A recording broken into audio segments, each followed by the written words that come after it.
Praise the Lord. கர்த்தருக்கு மகிமை உண்டாவதாக. இந்த நல்ல காலை வேளையில் கர்த்தருடைய வார்த்தை மூலமாய் உங்கள் யாவரையும் சந்திப்பதிலே நான் மிகுந்த மகிழ்ச்சி அடைகிறேன்.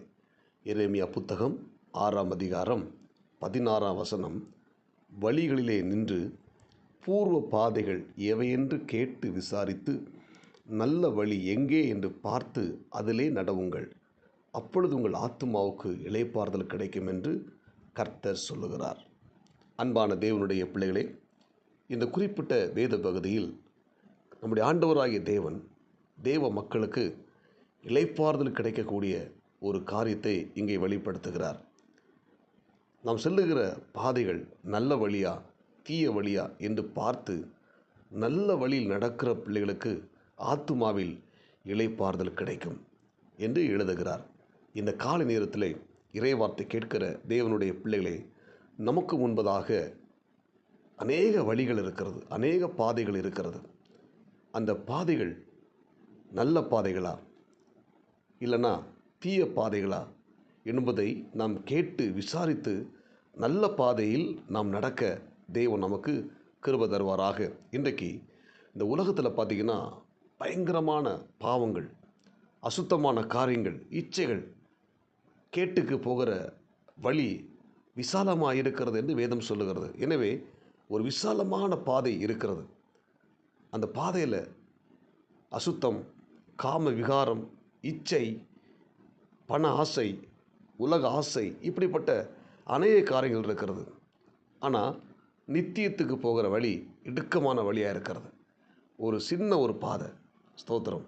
எனவே நாம் எந்த பாதையில் போகிறோம் கேட்டு விசாரித்து நாம் நடக்க வேண்டும் என்று ஆண்டவர் எதிர்பார்க்கிறார். இந்த இறைவார்த்தை கேட்கிற தேவனுடைய பிள்ளைகளே, நாம் செல்லுகிற பாதை நல்ல பாதையில் போயிட்டுருக்கிறோமா இல்லைன்னா தேவனுக்கு பிரியமில்லாத வழியில் நாம் நடந்து கொண்டிருக்கிறோமா என்பதை ஆராய்ந்து பார்க்க வேண்டும். ஒருவேளை தேவனுக்கு பிரியமில்லாத வழியில் நாம் நடந்து சென்றிருப்போமானால் இன்றைக்கு நாம் அதிலிருந்து மனம் திரும்பி நாம் நல்ல பாதையில் செல்ல தேவன் கிருபை தருவாராக. நம்ம ஒரு இடத்துக்கு ட்ராவல் பண்ணி போகும்போது அந்த இடம் நமக்கு தெரியாது, அந்த ஊர் நமக்கு தெரியாது. அப்போ நம்ம என்ன செய்கிறோம், அந்த ஊருக்கு எப்படி போகிறோம், எப்படி போக வேண்டும் என்று வழி கேட்குறோம். அந்த வழி கேட்டு எப்படி போகலாம், எந்த வழியில் போகலாம், எந்த வழியில் போனால் அந்த இடத்துல போய் சேர முடியும், இதெல்லாம் நம்ம கேட்டு விசாரித்து போவது போல் நம்ம என்ன செய்யணும், கேட்டு விசாரித்து நடக்கிற ஒரு கிருபை ஒவ்வொரு நாளும் நமக்கு ஆண்டவர் கொடுக்கணும். நம்ம செல்லுகிற பாதை நல்ல பாதையில் தான் போயிட்டுருக்கிறோமா இல்லைன்னா தேவனுக்கு பிரியமில்லாத வழியில் நம்ம போயிட்டுருக்கிறோமா என்பதை இன்றைக்கி ஆராய்ந்து பார்க்கணும். ஒருவேளை இந்த காலை நேரத்தில் தீய வழியில் நீங்கள் போயிட்டு இருந்தீங்கன்னா இன்றைக்கி மனம் திரும்பி நல்ல வழியில், இயேசு சொல்கிறார், நானே வழியும் சத்தியமும் ஜீவனுமாக இருக்கிறேன்னு சொல்லுகிறார். எனவே இயேசு நம்ம காட்டுகிற அந்த வழியில் நாம் என்ன செய்யணும், கடந்து செல்ல வேண்டும். லூக்கா 19ஆம் அதிகாரத்தை நீங்கள் வாசித்து பார்த்தீங்கன்னா அங்கே சகையு என்கிற ஒரு மனிதனை குறித்து வேதம் சொல்லுகிறது. இந்த சகையு என்கிற மனிதன், அவன்கிட்ட நிறைய பணம் இருந்தது, வரி வசூலிப்பவன். அவன் ஒரு ஆயக்காரனுக்கு தலைவன். இவன் தீமையான வழியில் போயிட்டு இருந்தவன், தேவனுக்கு பிரியமில்லாத வழியில் இவன் போயிட்டு இருந்தவன். ஆனால் இவன் இயேசு கிறிஸ்து குறித்து கேள்விப்பட்ட உடனே இவன் எப்படியாவது அவரை பார்க்கணும் அப்படின்னு சொல்லி அவன் என்ன செய்கிறான், அவர் போகும் வழிக்கு, அவர் எந்த வழியில், இயேசு எந்த வழியில் போகிறார் என்பதை அறிந்து கொண்டு அந்த வழியில் போய் அவருக்கு முன்னால் போய் காத்து கொண்டான். ஆமென். இப்போது அந்த சகையு இயேசுவை பார்ப்பதற்காக ஒரு காட்டுத்தீ மரத்தில் ஏறி உட்கார்ந்துருக்கிறான். இயேசு இந்த சகையு எந்த வழியில் இயேசு வருவார் என்று அறிந்து கொண்டு அந்த காட்டுத்தீ மரத்தில் உட்கார்ந்திருந்தானோ அதே இடத்துக்கு இயேசு வருகிறார். இயேசு சகையை பார்த்து, சகையவே இறங்கி வா, நான் இன்றைக்கி உன் வீட்டுக்கு வரணும். இயேசு அந்த வீட்டுக்கு போனார். சகையுடைய வாழ்க்கையில் இருந்த ஒரு பெரிய வேதனை, மன கஷ்டம், ஒரு விடுதலை அவனுக்கு இயேசு கிறிஸ்து மூலமாக கிடைக்கப்பட்டது. அல்லேலூயா. இயேசு அந்த வீட்டுக்குள்ளே வந்தபடினால் சகையுடைய குடும்பம் ஆஸ்வதிக்கப்பட்டது. சகையு ஆஸ்வதிக்கப்பட்ட மனுஷனாய் மாறினான். தீய வழியை விட்டு சகையு நல்ல வழியில் வந்தான்.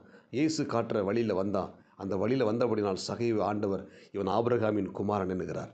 நீங்கள் பாருங்கள், அது வரைக்கும் தீய வழியில் போயிட்டு இருந்த சகையு அவன் சொல்கிற, ஆண்டவரே, நான் யாரிடத்தில் அநியாயமாய் வாங்கினது உண்டானால் அது நாளத்தனை திரும்பி கொடுக்குறேன், என் ஆஸ்தியை பாதி ஏழைகளுக்கு கொடுக்குறேன் என்று சொல்லி தன் செய்த எல்லா தவறை ஒப்புக்கொண்டு அதற்கு பரிகாரம் செய்தான். தீய வழியை விட்டு நல்ல வழியில் வந்த சகைவை ஆண்டவர் ஆஸ்வதிக்கிறார். ஆமென். சகீவு ஆபிரகாமின் குமாரனாய் மாறிவிடுகிறான். அன்புக்குரிய தேவனுடைய பிள்ளைகளே, இயேசு நம்முடைய வாழ்க்கையில் வரும்போது நம்முடைய பாதைகள் மாறும். ஆமென். இயேசு நம்முடைய வாழ்க்கையில் வரும்போது நம்முடைய தவறுகள், நம்முடைய குற்றங்கள், நம்முடைய அக்கிரமங்கள் எல்லாம் மன்னிக்கப்பட்டு நாம் புதிய மனுஷனை மாறுவோம். அல்லேலூயா. இந்த இறைவார்த்தை கேட்கிற தேவனுடைய பிள்ளைகளை, ஒருவேளை நீங்கள் இயேசுக்கு பிரியமில்லாத வழியில், தீய வழியில் நடந்து கொண்டிருக்கலாம். இன்றைக்கு அந்த வழியை விட்டு இயேசு வருகிற வழியை நோக்கி நாம் ஓடுவோம். ஆமென். அவர் வழியை நோக்கி நாம் ஓடும்போது நம்ம இயேசு ஆஸ்வதிப்பார், நம்ம வழி நடத்துவார், நம்மை பாதுகாத்து கொள்வார். ஜெபிப்போமா? பரலோக தேவனே, இந்த இறைவார்த்தை கேட்ட ஒவ்வொரு தேவனுடைய பிள்ளைகளுக்காக நான் ஸ்தோத்திரம் பண்ணி ஜெபிக்கிறேன். இந்த இறைவார்த்தை கேட்ட ஒவ்வொரு தேவனுடைய பிள்ளைகளும் தீய வழியில் நடக்கிற பிள்ளைகள் ஆண்டவர் நல்ல வழியில், இயேசு நானே வழியும் சத்தியம் என்று சொன்னீரே, அந்த வார்த்தையின்படி நல்ல வழியில் நடக்க உதவி செய்வீராக. இந்த இறைவார்த்தை கேட்கிற ஒவ்வொரு தேவனுடைய பிள்ளைகளுடைய வாழ்க்கையும் ஆசீர்வதிக்கப்படணும், பாதுகாக்கப்படணும். இயேசுவின் நாமத்தில் ஜெபிக்கிறோம் நல்ல பிதாவே. ஆமேன். God bless you. உங்கள் யாவரையும் கர்த்தர் ஆசீர்வதிப்பாராக. இந்த நாள் உங்களுக்கு இனிமையாய் அமையட்டும். ஆமேன்.